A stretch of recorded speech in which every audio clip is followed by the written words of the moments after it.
تعرف اللحظة المليئة بالحزن اللي تشعر فيها أنك لو فقدت شخص ستنتهي حياتك، شخص تعلقت به حبا ومودة أو اعتمدت عليه في أمور حياتك ومعاشك، زوجة ربطت سعادتها بزوجها، ابنة ظنت أن مصيرها بيد أبيها، ابن ظن أن أباه أو أمه هما كل شيء في الحياة وفقدهما يعني نهاية الحياة.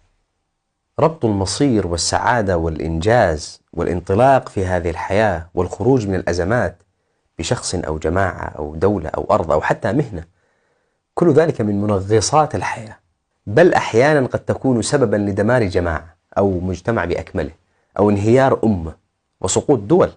ومن أعظم المواقف التاريخية التي ممكن نستشهد بها إن لم يكن أعظمها وأشدها تأثيرا في مثل هذا الشأن هو موت النبي. يموت صلى الله عليه وسلم وتكون مصيبة موته هي أعظم فاجعة على المسلمين وأشد مصائبهم. اضطرب المسلمون، فمنهم من أقعد ولم يطق القيام، ومنهم من اعتقل لسانه فلم يطق الكلام، ومنهم من أنكر موته بالكلية لهول الصدمة. يقف عمر بن الخطاب رضي الله عنه يقول: إن رجالا من المنافقين يزعمون أن رسول الله توفي، وإن رسول الله ما مات ولكنه ذهب إلى ربه كما ذهب موسى فغاب عن قومه ثم رجع إليهم، ووالله ليرجعن رسول الله. هذا عمر. وفي هذا الموقف الرهيب والخطب الجلل والناس هائمون لا يدرون ما يفعلون، يقبل أبو بكر على فرسه فينزل، ثم يدخل المسجد فلم يكلم الناس حتى دخل على عائشة فتيمم رسول الله صلى الله عليه وسلم فكشف عن وجهه، ثم أكب عليه وانحدرت دموع حارة على وجنتي الصديق رضي الله عنه وأرضاه لفراق حبيب عمره وقرة عينه. ثم قال وقلبه يتفطر: بأبي أنت وأمي، لا يجمع الله عليك موتتين، أما الموتة التي كتبت عليك فقد متها. ثم خرج في ثبات عجيب يليق بخير الأمة بعد نبيها، فوجد عمر في ثورته يتكلم مع الناس والناس ملتفون حوله يتمنون لو أن كلامه كان حقا وأن رسول الله صلى الله عليه وسلم سيعود. يقول الصديق في رباطة جأش عجيبة: اجلس يا عمر. لكن عمر قد أذهلته المصيبة فلم يسمع الصديق، والتف الناس حول أبا بكر ينتظرون ما يقول، فحمد الله وأثنى عليه وقال: أما بعد أيها الناس، من كان منكم يعبد محمدا فإن محمدا قد مات، ومن كان منكم يعبد الله فإن الله حي لا يموت. ثم قرأ الآية: وما محمد إلا رسول قد خلت من قبله الرسل، أفإن مات أو قتل انقلبتم على أعقابكم، ومن ينقلب على عقبيه فلن يضر الله شيئا وسيجزي الله الشاكرين. أفاق الناس وبدأوا في البكاء الشديد، ووصلت الآية إلى أسماع عمر.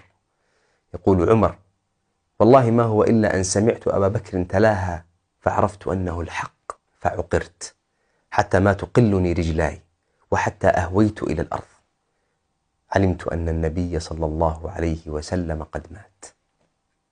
وثبت الله الأمة جميعا بثبات الصديق، وهذه واحدة من أعظم حسناته رضي الله عنه وأرضاه.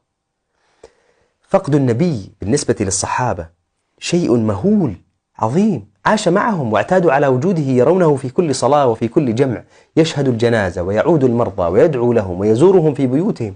لقد أحبه الصحابة حبا لم يبذلوه لأحد غيره، قدموه على حب الولد والوالد والزوج والعشيرة والمال والديار، بل قدموه على حب النفس، حتى يتمنى الصحابي أن يموت ولا يشاك رسول الله شوكة في قدمه.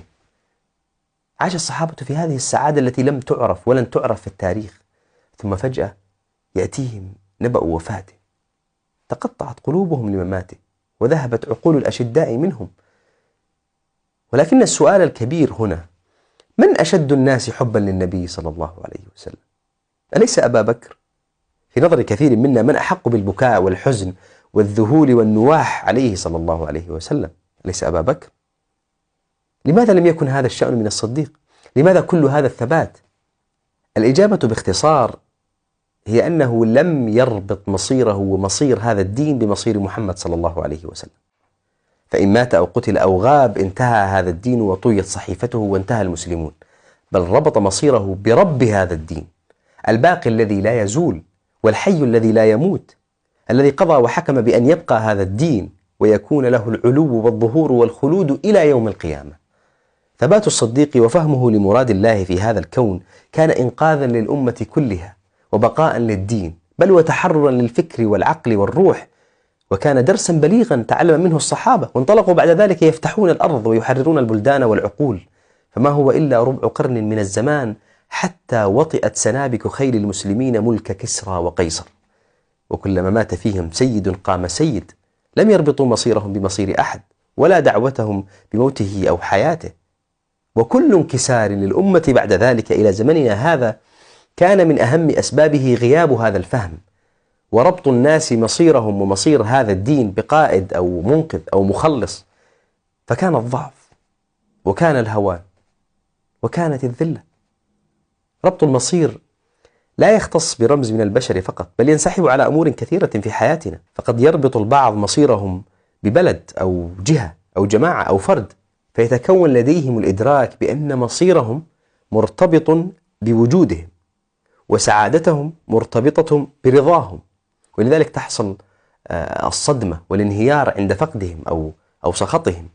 من تكون لديه الفهم لهذه المسألة أدرك معنى الحياة والوجود والخلق والبقاء والفناء واللقاء والفراق، وأصبح لديه اتزان وبعد نظر وفهم للحاضر وتخطيط للمستقبل وشدة توكل على الله وثبات وبصيرة عند الحوادث والمصائب، فلا تأسره وظيفة ولا تحده أرض ولا يستعبده كيان ولا تقعده مصيبة أو ظرف. أفرغ قلبك من الخلق واجعل الله نورا لك في حياتك، فمن وجد الله فماذا فقد؟ ومن فقد الله فماذا وجد؟ السلام عليكم ورحمة الله وبركاته.